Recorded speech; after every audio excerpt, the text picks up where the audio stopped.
तो ब्रेक के बाद एक बार फिर से आप सभी का स्वागत है। जनता टीवी पर आप लगातार देख रहे हैं विधानसभा का दंगल और बात हो रही है किस तरीके से चुनावी समर, चुनावी रण सजा हुआ है दूसरे चरण के चुनाव उत्तर प्रदेश में। और ये जो चुनाव चल रहे हैं ये बेहद खास इसलिए भी हैं क्योंकि 9 जिलों की 55 सीटों पर मतदान जारी है। जनता टीवी भी आपसे अपील कर रहा है कि घरों से निकलिए, अपना वोट कास्ट कीजिए। बूथ संख्या 369 का मामला सामने आ रहा है, जहां पर आपको बता दें कि धनौरा विधानसभा में ईवीएम मशीन ठीक हो चुकी है। बूथ संख्या 369 पर ईवीएम मशीन ठीक हुई है। धनौरा के अटारी क्षेत्र में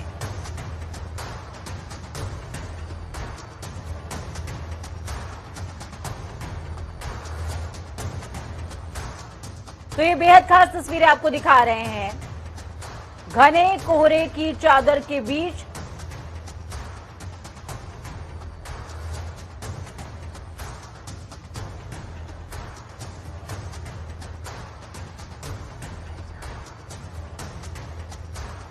तो ये तस्वीरें आपको दिखा रहे हैं। तस्वीरें बेहद खास, घने कोहरे के बीच में मतदाताओं का उत्साह देखने को मिल रहा है और मतदाताओं की इस भीड़ में मुख्तार अब्बास नकवी भी कतार में लग करके अपने वोट कास्ट करने का इंतजार कर रहे हैं। जनता टीवी भी आपसे हमारा ये महापर्व है, यही खूबसूरती है कि एक ही सफ में खड़े हो गए महमूद अयाज, न कोई बंदा रहा और न कोई बंदा नवाज। तो ये हमारा जो दुनिया का सबसे बड़ा लोकतंत्र कहा जाता है भारत, उसकी यही खूबसूरती है कि पूरे जुनून और जज्बे के साथ समाज के सभी लोग अपने मताधिकार का इस्तेमाल करते हैं।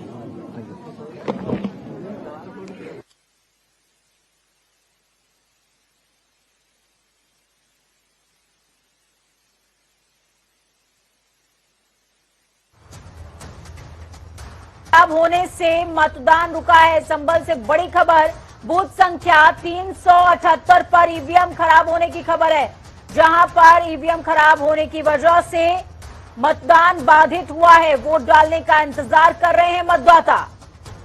ईवीएम सही करने में कर्मचारी लगातार जुटे हुए हैं। गुन्नौर के सिकरौरा खादर से भी बड़ी खबर सामने आ रही है। बूथ संख्या 378 पर ईवीएम खराब होने से मतदान बाधित। बड़ी खबर संभल से आपको बता रहे हैं इस वक्त की।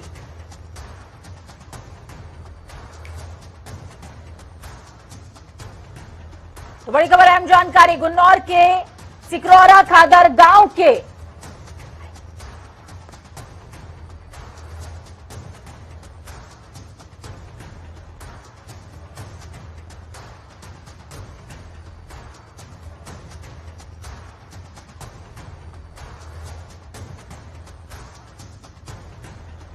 तो बड़ी खबर, अहम जानकारी, आपका मतदान बेहद खास। एक वोट से जीत हार का फैसला होगा। मतदान का महापर्व बदस्तूर जारी है।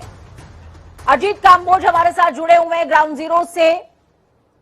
अजीत, किस तरीके का लोगों में उत्साह नजर आ रहा है और जिस क्षेत्र में आप इस समय मौजूद हैं, बीजेपी, कांग्रेस और आम आदमी पार्टी के बीच में त्रिकोणीय मुकाबला ये जो जारी है, बीजेपी बहुमत का दावा करती है, आम आदमी पार्टी कह रही है इस बार सूबे में अंडर करंट है। मतदाताओं का मन क्या कह रहा है? उनके लिए चुनाव का जो मुद्दा है वो क्या है? क्या वो विकास अपने दिमाग में रख रहे हैं तब मतदान कर रहे हैं, या फिर उत्तराखंडियत उनके दिमाग में है, या कोई और बात है जो उनको इफेक्ट डाल रही है? बिल्कुल, अगर उत्तराखंड की बात की जाए और पर्टिकुलर मसूरी विधानसभा जहां के पोलिंग बूथ पर इस वक्त हम मौजूद हैं, वहां की बात की जाए तो मसूरी में कड़ा मुकाबला होता हुआ नजर आ रहा है। 2 बार के लगातार यहां पर सिटिंग विधायक हैं, कैबिनेट मंत्री हैं गणेश जोशी, वो यहां से भाजपा प्रत्याशी हैं। और कांग्रेस की अगर बात की जाए तो कांग्रेस ने गोदावरी थापली को दोबारा मैदान में उतारा है। 2017 विधानसभा चुनाव में भी कड़ी टक्कर उन्होंने गणेश जोशी को देने का काम किया था और एक बार फिर से उन्हीं पर दांव खेला है कांग्रेस ने।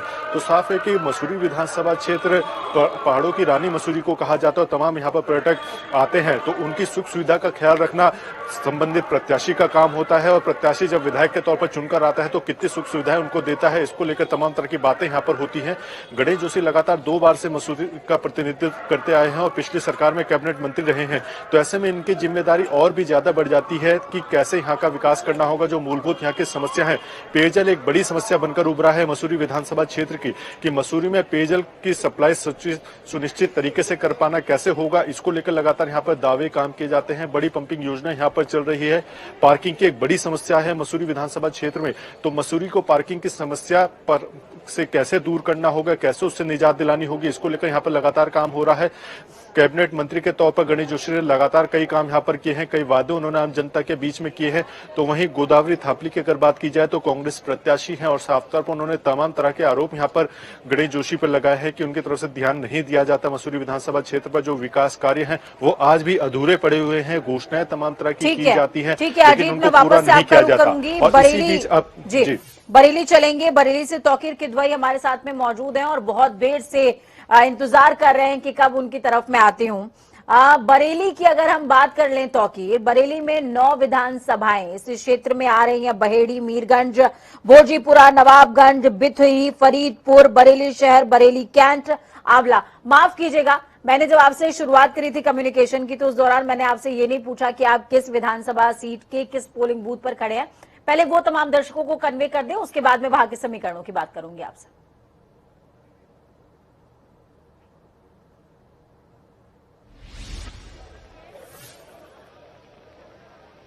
देखिए, बरेली की सदर विधानसभा है और यहाँ से अरुण जायसवाल हैं और इसके अलावा जो सुप्रिया एरन है वो समाजवादी पार्टी से हैं। इन्हीं दोनों के बीच इस मुकाबले को देखा जा रहा है और सुबह से ही यहाँ पर जो उनके समर्थक हैं वो यहाँ पर जुटे हुए हैं। वोटिंग के लिए लोग आ रहे हैं और खास बात है कि अभी अरुण जायसवाल थोड़ी देर पहले पोलिंग पर पहुंचे हैं। उन्होंने भी अपना वोट कास्ट करने अंदर गए हुए हैं। तो फिलहाल ये पूरी तस्वीर आप जो देख रही हैं ये सदर तहसील से है।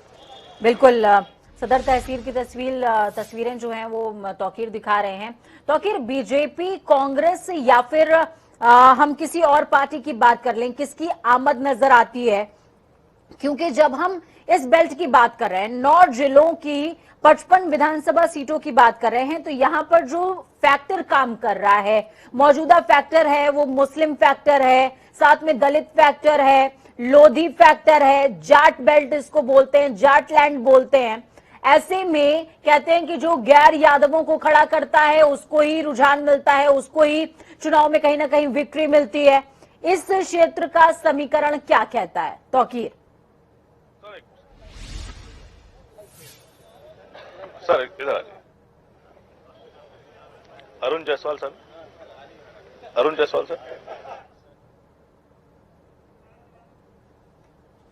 हमारे साथ संजीव अग्रवाल जी हैं, इनसे बात कर लेंगे क्योंकि ये ऐसी विधानसभा से सीट पर दावेदारी कर रहे हैं भारतीय जनता पार्टी से। क्या लगता है, क्या समीकरण है इस वक्त? मोदी योगी फैक्टर है, विकास काम कर रहा है, गरीबों का कल्याण काम कर रहा है, जनता का विश्वास मजबूती से पार्टी के साथ खड़ा हुआ है।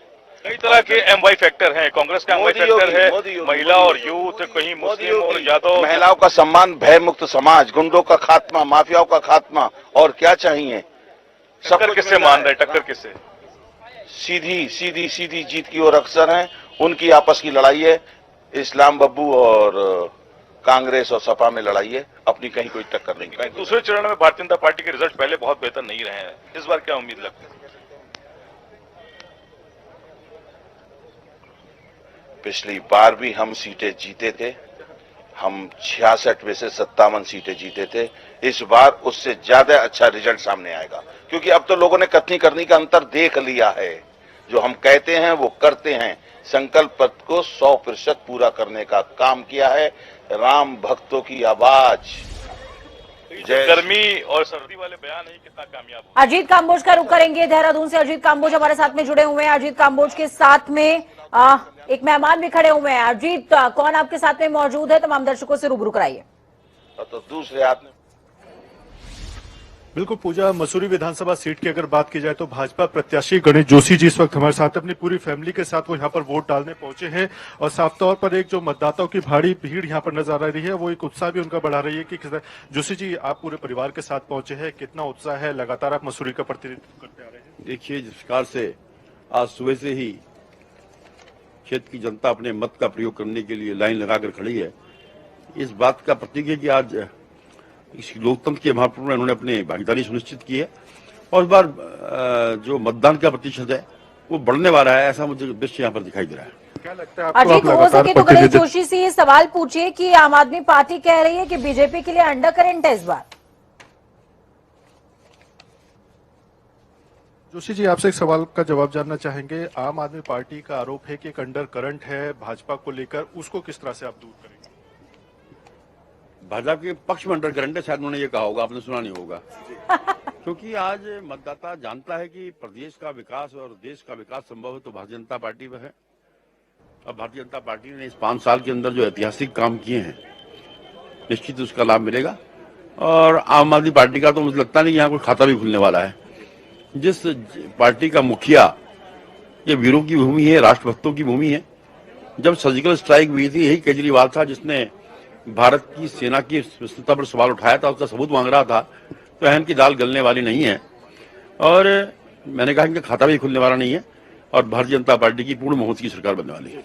तो पूजा, यहाँ पर गणेश जोशी जी की बेटी नेहा जोशी भी मौजूद है, उनसे भी जान लेते हैं। अपने पिताजी के साथ वो वोट डालने यहाँ पर पहुंची है। जोशी जी, आप भी युवा मोर्चा में हैं, तमाम तरह के आप भी रैलियों में शामिल हैं, किस तरह का माहौल देखती है? देखिए, अगर मैं युवाओं की बात करूं तो पूरे प्रदेश में, खासकर युवाओं में इस सरकार को लेकर और मुख्यमंत्री जी को लेकर जो उत्साह है, जो 6 महीने के अपने कार्यकाल में मुख्यमंत्री जी ने युवाओं में एक आशा जागृत करी है कि एक ईमानदार कोशिश रोजगार पैदा करने की, एक ईमानदार कोशिश आत्मनिर्भर उत्तराखंड बनाने की। तो ये हमने पूरे कैंपेन में देखा कि इसका बहुत अच्छा रिस्पांस मिला है। और मुझे पूरा यकीन है कि कांग्रेस पार्टी जो बड़े बड़े दावे कर रही है कि हम टक्कर दे रहे हैं, अगर ये डबल डिजिट में आ गए तो गनीमत होगी। तो पूजा, आपने सुना जो जोशी जी हैं भाजपा प्रत्याशी, उनका पूरा परिवार यहाँ पर पहुंचा और साफ तौर पर उत्साह उनमें खासतौर पर लबरेज नजर आ रहा है कि किस तरह से 2 बार के सिटिंग विधायक हैं, मौजूदा कैबिनेट मंत्री हैं और एक बार फिर से चुनावी मैदान में हैं। तो विपक्ष और सीधे तौर पर अगर आम आदमी पार्टी की बात की जाए तो उनको तो खाता ना खुलने की उन्होंने सीधे तौर पर यहाँ पर बात कही है। बिल्कुल। और जिस तरीके से अंडर करंट का जवाब दिया है अजीत, वो काफी ज्यादा जो है दिलचस्प था। गणेश जोशी का जो अंदाजे बयान था कि शायद वो बीजेपी के पक्ष में अंडर करंट कह रहे हैं, आप समझ नहीं पाए होंगे। हमारे साथ में लगातार योगेश जुड़े हुए हैं। योगेश, जिस सीट पर इस समय मौजूद हैं वो सीट बहुत दिलचस्प है, क्योंकि कद्दावर नेता रही कांग्रेस की इंदिरा हृदयेश, उनके बेटे हैं सुमित हृदयेश, उन्होंने यहां से जो है नामांकन दाखिल किया हुआ है। कांग्रेस की साइड से वो चुनाव लड़ रहे हैं। योगेश, मैं आपसे क्षेत्रीय समीकरण समझना चाहूंगी, मतदाताओं का रुझान समझना चाहूंगी कि उनको किसके मुद्दे रास आ रहे हैं, क्योंकि आम आदमी पार्टी ने तो मुफ्त मुफ्त मुफ्त का टैग लगा दिया है। कांग्रेस भी कहीं ना कहीं उनके जो एजेंडे हैं आम आदमी पार्टी के थोड़े से एजेंडों को कॉपी करती नजर आ रही है। बीजेपी ने भी थोड़े बहुत एजेंडे उनके कॉपी किए हैं, थोड़े बहुत कांग्रेस के मिलते जुलते एजेंडे हैं। जनता को क्या रास आ रहा है? हिंदुत्व, उत्तराखंडियत, या फिर आम आदमी पार्टी का विकास, या फिर कांग्रेस में हरीश रावत का चेहरा? इंदिरा हृदयेश के पुत्र सुमित हृदयेश कांग्रेस से मैदान में है। वहीं भाजपा की बात करूं तो 2 बार से मेयर जोगेंद्र रौतेला भाजपा से प्रत्याशी हैं, तो दोनों में यहाँ पर कड़ा मुकाबला यहाँ पर देखा जा रहा है। कहीं ना कहीं भाजपा जहां अपने 5 साल के कार्यों को गिना रही है, वहीं कांग्रेस लोकल मुद्दे या रोजगार, भ्रष्टाचार और बेरोजगारी, महंगाई, इन सब मुद्दों को लेकर मैदान में है। सुमित हृदयेश को कहीं ना कहीं अपनी मां इंदिरा हृदयेश की भी सिंपैथी यहाँ पर मिलती हुई दिख रही है, क्योंकि इंदिरा हृदयेश ने हल्द्वानी शहर के लिए कई सारे ऐसे कार्य किए थे, क्योंकि लगातार वो कई वर्षों से यहाँ विधायक रही, कैबिनेट मंत्री भी रही, नेता प्रतिपक्ष भी रही।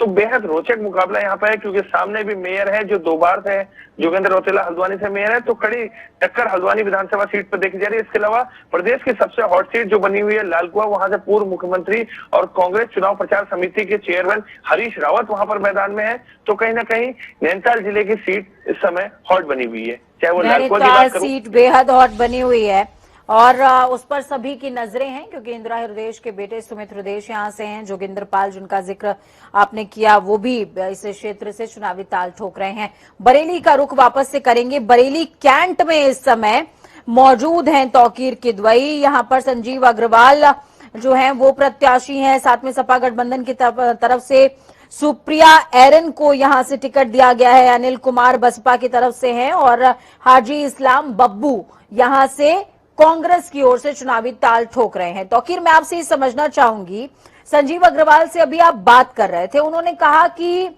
किसी मुस्लिम को यहां से जीत नहीं मिलने वाली, या मुस्लिमों का एजेंडा लेकर के जो आगे चल रहे हैं उनको जीत नहीं मिलने वाली। लेकिन मौजूदा फैक्टर क्या कहता है? क्योंकि अगर हम पिछले जो नतीजे रहे हैं दूसरे चरण के, उस पर हम अगर नजर डालते हैं तो वो नतीजे कहते हैं तौकीर की इन क्षेत्रों में जो गैर यादव समुदाय रहा है, फिर चाहे वो जाटव रहे हों, फिर चाहे वो लोधी रहे हों, फिर चाहे वो मुस्लिम्स रहे हों, इनको प्रत्याशी बनाया गया है तो पार्टी को 100% जीत मिली है, फिर वो पार्टी कोई भी हो।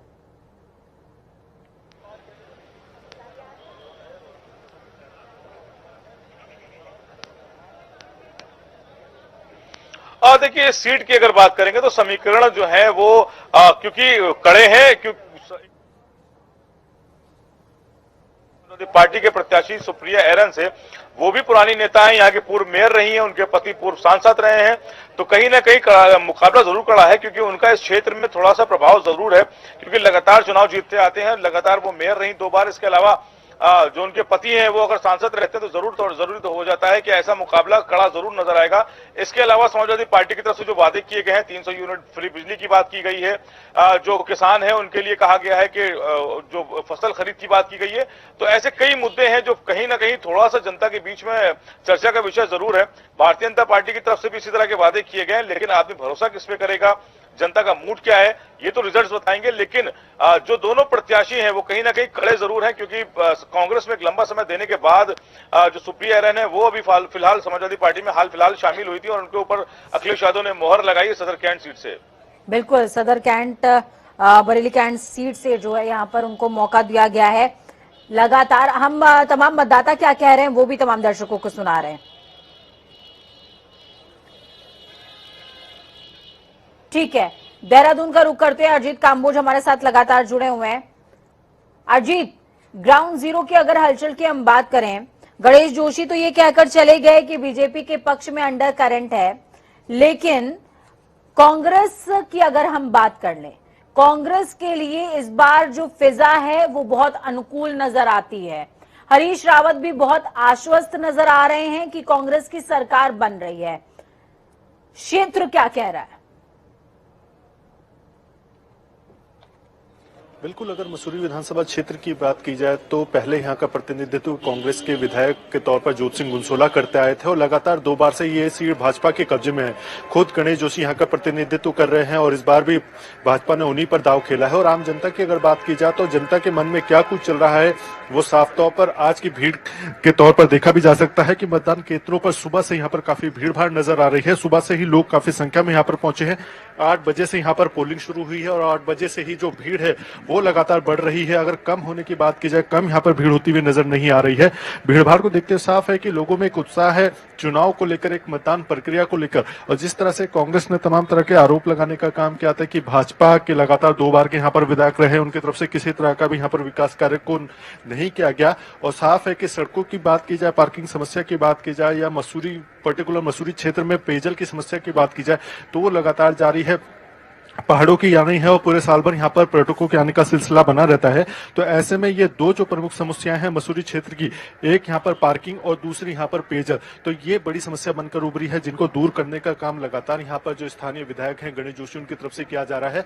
और इन्हीं तमाम आरोपों को लेकर कांग्रेस प्रत्याशी गोदावरी थापली चुनावी मैदान में उतरी है। तमाम तरह की जनता के बीच वो जब जा रही है तो इसी तरह की बातें यहाँ पर कर रही है। काफी बड़ा क्षेत्र है मसूरी विधानसभा, तो ऐसे में यहाँ पर दौड़ भाग भी काफी ज्यादा होती है और आम जनता की सभी समस्याओं का निराकरण कर पाना भी विधायक के बस में नहीं होता, जिस तरह का दावा यहाँ पर स्थानीय विधायक ने किया है। लेकिन कांग्रेस को उम्मीद है कि इस बार जनता ने मन बनाया है। जनता सीधे तौर पर आम लोगों की जो एक मन की बात है वो यहाँ पर कहती हुई नजर आई है, वो साफ तौर पर यहाँ पर कहती हुई नजर आ रही है। एक बार हो सके तो अजीत, ये जो पोलिंग स्टेशन है इसकी तमाम व्यवस्थाएं भी दिखाने की कोशिश कीजिए, क्योंकि पैंडेमिक का टाइम है। जनता टीवी तो तमाम दर्शकों से अपील कर ही रहा है कि वो घरों से भी निकलें, अपना वोट कास्ट करें, कोविड प्रोटोकॉल का पालन भी करें, मास्क जरूर लगाएं, सैनिटाइजर का इस्तेमाल करें, सोशल डिस्टेंसिंग का खास ख्याल रखें। हो सके तो एक बार पोलिंग बूथ की जो तस्वीरें हैं वो तमाम दर्शकों को दिखाइए कि किस तरीके का नजारा नजर आ रहा है। और दूसरी बात कि क्या लोग पैंडेमिक को लेकर के भी उतने ही सजग हैं क्या? बिल्कुल, अगर उत्तराखंड में कोविड की गाइडलाइन का बात की जाए तो सीधे तौर पर निर्वाचन आयोग की तरफ से तमाम व्यवस्थाएं मतदान केंद्रों पर बनाई गई हैं और साफ तौर पर यहां पर कोविड को देखते हुए 1 घंटे का समय तो अतिरिक्त बढ़ाया ही गया है। और मतदान केंद्रों पर जिस तरह से हम तस्वीरों में दिखाना चाहेंगे कि साफ तौर पर मतदान केंद्र में प्रवेश से पहले जो मतदान कर्मी यहाँ पर जो ड्यूटी पर तैनात है वो प्रत्येक मतदान को लेकर आने वाले व्यक्ति का यहाँ पर थर्मामीटर से टेम्परेचर मापा जा रहा है और ग्लव्स की व्यवस्था यहाँ पर खासतौर पर की गई है। सभी जो भी वोटर्स यहाँ पर पहुंच रहे हैं उनको गेट पर ही यहाँ पर ग्लव्स पहुंचाए जा रहे हैं, उनको ग्लव्स उपलब्ध कराए जा रहे हैं, जिससे वो जब ईवीएम में जाकर अपने वोट कास्ट करेंगे तो वो ग्लव्स पहने हुए हैं, मास्क लगाए हुए हैं और ग्लव्स के माध्यम से वो किसी भी तरह का यहाँ पर कोई भी अगर संक्रमण की स्थिति बनती है तो वो ना फैले, इसको लेकर यहाँ पर ग्लव्स की व्यवस्था यहाँ पर की गई है। और गेट में प्रवेश से पहले भी जो आंगनबाड़ी कार्यकर्ताओं की यहाँ पर तमाम मतदान केंद्रों पर ड्यूटी लगाई गई है कि आप लोगों को मास्क उपलब्ध कराएं, उनके हाथों को सैनिटाइज करें और साफ तौर पर जो भी व्यवस्थाएं यहाँ पर होनी चाहिए एक कोविड गाइडलाइन का पालन करते हुए बढ़ते हुए संक्रमण को रोकने के लिए उनका यहाँ पर पालन कराया जा रहा है। जी बिल्कुल ठीक है। बड़ी खबर आ रही है सामने, धर्म सिंह सैनी ने गंभीर आरोप लगाया है। बड़ी खबर, अहम जानकारी, सपा के लोगों पर बड़ी खबर। उन्होंने आरोप लगाया बूथ संख्या 75 पर ईवीएम खराब हुई है। धर्म सिंह सैनी ने बड़ा आरोप भी इस दौरान लगाया है। बड़ी खबर, अहम जानकारी दे रहे हैं, सपा के लोगों को एजेंट नहीं बनने दिया जा रहा। जिला प्रशासन चुनाव में भेदभाव कर रहा है, खराब मशीन तुरंत बदलवाए जिला प्रशासन, ये कहना है धर्म सिंह सैनी का। सहारनपुर की नकुड़ से बड़ी खबर, आपको बता दें नकुड़ जो विधानसभा सीट है ये हॉट सीट में से एक मानी जा रही है क्योंकि धर्म सिंह सैनी यहां पर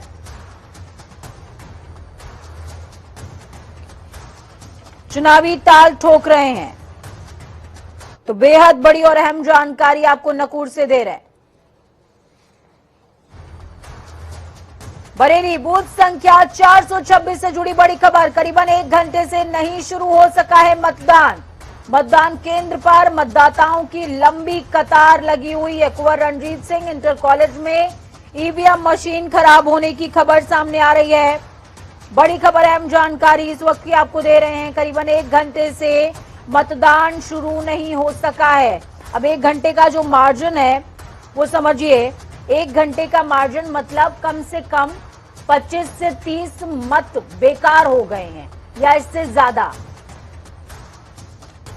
या हम 25 से 30 मतों से हम पीछे चल रहे हैं। बहुत बड़ा लॉस होता है। 1 घंटे का इजाफा गवर्नमेंट की तरफ से, चुनाव आयोग की तरफ से किया गया है। तो ये तस्वीरें भी आपको दिखा रहे हैं, ये तस्वीरें बेहद खास हैं। निर्वाचन आयोग की अध्यक्ष सौजन्या, जिन्होंने खुद अपना वोट कास्ट किया है, सौजन्या की तस्वीरें आपको दिखा रहे हैं।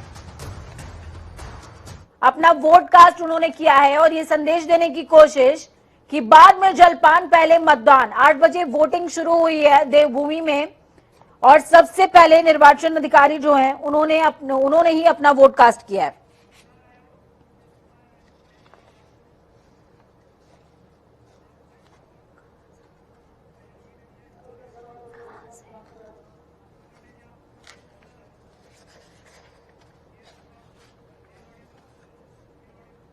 उत्तर प्रदेश विधानसभा के दूसरे चरण का मतदान शुरू हो चुका है। 9 जिलों में 55 सीटों पर मतदान सुबह 7 बजे शुरू हो गया था।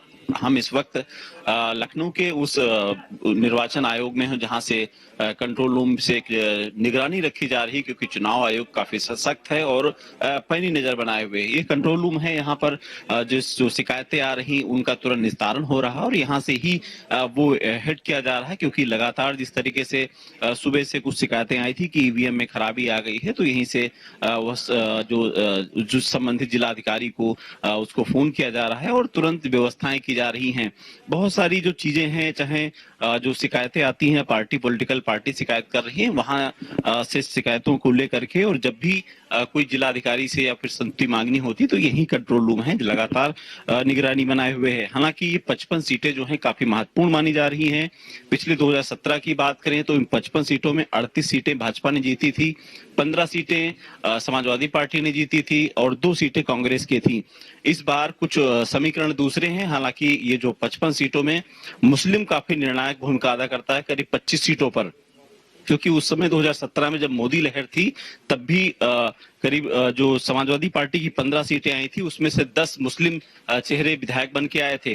तो निश्चित कहा जा सकता है कि जिस तरीके से 55 सीटों पर ये लड़ाई है वो कहीं न कहीं निर्णायक होगी। इस बार देखना होगा कि जो भाजपा किस तरीके से जो अपनी सीटें बचाएगी या फिर जो समाजवादी पार्टी और आरएलडी का गठबंधन है वो कितने अपनी सीटें ला पाएगी। फिलहाल ये 10 मार्च को ही पता लगेगा। कैमरामैन अमन के साथ अनूप सिंह, जनता टीवी, लखनऊ। लोकतंत्र के पर्व को लेकर आज मतदान प्रक्रिया यहाँ पर शुरू हो गई है। मतदाताओं में भी खासा उत्साह दिख रहा है। मैं खालसा नेशनल इंटर कॉलेज स्थित एक मतदान केंद्र में हूँ, जहाँ आप देख सकते हैं किस तरह से महिलाओं में, युवाओं में खासा उत्साह मतदान के प्रति दिख रहा है। अपने खासे प्रत्याशी को चुनना चाहते हैं, अपनी एक अच्छी सरकार सब यहाँ पर चुनना चाहते हैं। मैं कुछ लोगों से बात करने की कोशिश करूंगा, देख कि वो किस तरह की सरकार चुन रहे हैं। आप यहाँ पे मतदान करने आए हैं, क्या पहली बार आप मतदान करने आए हैं? सेकंड टाइम है।